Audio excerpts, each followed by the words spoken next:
আজকে আমরা গর্ভাবস্থায় গর্ভবতী মায়ের হাতে পায়ে পানি আসার বিষয়ে কথা বলতে চাচ্ছি। আমি doctor Syeda Huma Rahman, consultant, Ship International Hospital, gynae and obs department. আমাদের গর্ভবতী মায়েদের হাত পা ফুলে যাওয়াটা এটা বিভিন্ন কারণে হতে পারে। সাধারণত কিছু ফিজিওলজিক্যাল কারণ আমরা বলি। ফিজিওলজিক্যাল মানে হলো যে এটা গর্ভাবস্থার কারণেই হাত পা ফুলে যেতে পারে। প্রথমত 4টি কারণে গর্ভাবস্থায় হাত পা ফুলে যায়। সেগুলোর মধ্যে প্রথমত হচ্ছে গর্ভবতী মায়ের রক্তের ঘনত্ব বেড়ে যায়, সেটার কারণে হাতে পায়ে পানি চলে আসতে পারে। এছাড়া গর্ভকালীন সময়ে বিভিন্ন হরমোনাল কারণে রক্তনালীর কিছুটা পরিবর্তন হয়, সেই কারণেও হাতে পায়ে পানি চলে আসতে পারে।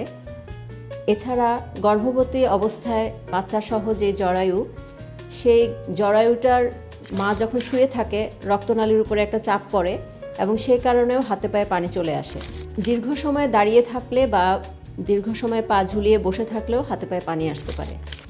প্রথমত এই 4টি সাধারণ কারণেই আমাদের গর্ভাবস্থায় হাতে পায়ে পানি আসতে পারে।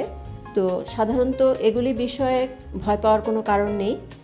এ ধরনের সমস্যা হলে আমরা কিছু ব্যায়ামের পরামর্শ দেই এবং হাতে পায়ে পানি আসাটা যদি অত্যধিক পরিমাণে চলে আসে, এর সাথে পেটে পানি চলে আসে এবং মুখে পানি চলে আসে, সেই ক্ষেত্রে ডক্টরের শরণাপন্ন অবশ্যই হতে হবে। এবং হাতে পায়ে পানির সাথে যদি হাত পা ব্যথা শুরু হয়, সেই ক্ষেত্রেও ডক্টরের শরণাপন্ন হতে হবে।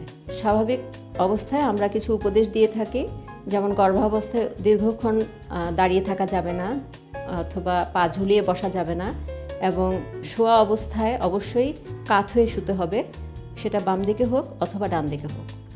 শিপ ইন্টারন্যাশনাল হাসপাতাল বাংলাদেশের মানুষের জন্য জাপানিজ মানসম্পন্ন চিকিৎসা সেবা।